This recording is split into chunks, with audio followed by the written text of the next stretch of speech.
14ত মোৰ দেউতাৰ কেঞ্চাৰ হ'ল। চ' তেওঁৱে আমাৰ আছিলে চ'ল ব্ৰেড আৰ্ণাৰ, তাৰমানে আমাৰ ঘৰখন তেওঁৱে চলাইছিলে, এটাই চাকৰি, মায়ে চাকৰি নকৰে, ঠিক আছে। চ' এতিয়া তাৰ আগৰলৈকে মানে আমি সাধাৰণ এপেণ্ডিক্সৰ এটা মানে অপাৰেশ্যন আমাৰ গোটেই ঘৰখনত কেতিয়াও হোৱা নাই। চ' আমাৰ কাৰণে বিশেষকৈ মোৰ কাৰণে সেইটো শ্বক আছিলে মানে এতিয়া কি হ'ব। চ' কেঞ্চাৰ আমি সকলোৱে জানো এইটো একদম টাৰ্মিনেল ইলনেছ হয়। চ' কেঞ্চাৰ বুলি কোৱাৰ লগে লগে মানে হৰকখন ভাঙি পৰে মানে। চ' তেতিয়া APSCৰ নটিফিকেশ্যন আহিলে, ঠিক আছে, আৰু মোৰ মনত এইটো হ'ল যে এতিয়া উপায় নাই, ঠিক আছে। যেতিয়া মানুহৰ জীৱনত প্ৰত্যাহ্বান আহে তেতিয়া কিন্তু মানুহৰ ৰাস্তাও খোল খায়। প্ৰত্যাহ্বানমূলক সময়খিনিহে আমাক গঢ়ে, ভাল লগা সময়খিনিয়ে নগঢ়ে। চ' প্ৰত্যাহ্বান আহিলে ডাঙৰ এটা প্ৰত্যাহ্বান। চ' ঘৰখন চলাব লাগিব, লগতে মোৰ নিজৰ কেৰিয়াৰ এটা বনাব লাগিব। কাৰণ কি লাষ্টৰ সময়ত দেউতাই এটা কথা কৈছে, দেউতাই কেতিয়াও এডভাইচ দিবলৈ সময় নাপায়। প্ৰশাসনিক বিষয়া, তেওঁ এজন প্ৰশাসনিক বিষয়া আছিলে 1986ৰ ACS অফিচত। চ' তেওঁ একদম সময় নাপাইছিলে। আমাক যিমানখিনি ডাঙৰ দীঘল কৰাত বেছিভাগ মাৰ অৰিহণা আছে। দেউতাক দেখিছিলোঁহে, ঠিক আছে। দেউতাক কি মানুহে কয় সমাজত কেনেকুৱা তেওঁৰ এটা ভেলিউ আছিলে সেইখিনি দেখিছিলোঁ। কিন্তু বাকী পঢ়া শুনা যি আছে চব মায়ে চাইছিলে। আৰু দেউতাক উপদেশ দিবলৈ সময় নাই, পঢ়িছোঁ নুশুনিছোঁ।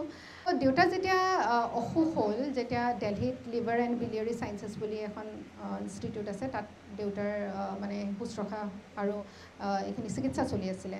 চ' দেউতাই এটা কথাই কৈছিলে যে তই আৰ্থিকভাৱে আৰু মানসিকভাৱে তই সবল হৈ আৰু ইণ্ডিপেণ্ডেণ্ট হ'ব লাগিব। কাৰো ওপৰত এনেকৈ সুখ লৈ পেলাই তই জীৱনটো আগবঢ়াই নিম বুলি ভাবিব নোৱাৰ।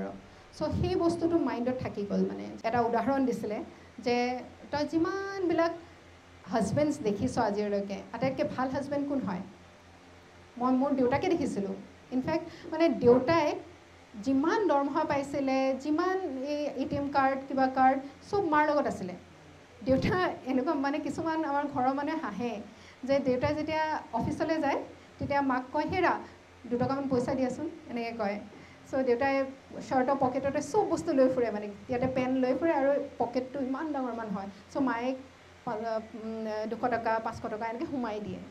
চ' মই দেউতাৰ নিচিনা এজন মানুহ দেখা নাছিলোঁ দ্বিতীয়, যি ৰাতিপুৱা সদায় 4টা বজাত উঠে, সদায় 8ৰ পৰা 10 কিলোমিটাৰ খোজকাঢ়ে, মাছ মাংস মদ চিগাৰেট একো নাখায়, ক্লাব বন্ধুবৰ্গ একো নাই, কেৱল ঘৰ আৰু অফিচৰ কামত মানে বেলেগ ধৰণৰ ৰস পায়। মানে চেঞ্চাছ হওক, ইলেকশ্যন হওক, দেউতাক দেখিয়ে নাপাওঁ।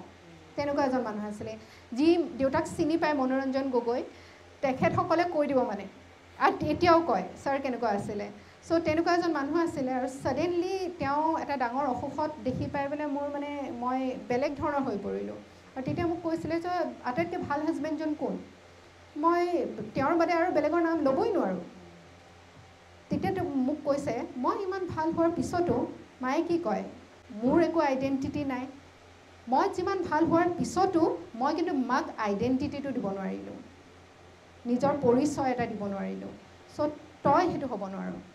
মাও মোক সেইটোৱে কথা কয়, তই কেতিয়াও পৰনিৰ্ভৰশীল হ'বৰ কাৰণে তোক ডাঙৰ দীঘল কৰা নাই। এনেকৈ যেতিয়া সেই প্ৰত্যাহ্বানটো আহিলে তেতিয়া মোৰ লাগিলে যে মানে এইটোৱে উপায় আছে মোৰ কাৰণে। এই পৰীক্ষাটো দিলে মই এটা ডাইৰেক্টলি চাকৰি পাই যাম। চাকৰিটো মোৰ কাৰণে যথেষ্ট প্ৰয়োজনীয় আছিলে তেতিয়া, বহুত প্ৰয়োজন আছিলে। চ' ঘৰ চলাবলৈ, নিজক চলাবলৈ। চ' পৰীক্ষাটোৰ সেইটো কাৰণে প্ৰিপেৰেশ্যন কৰিলোঁ।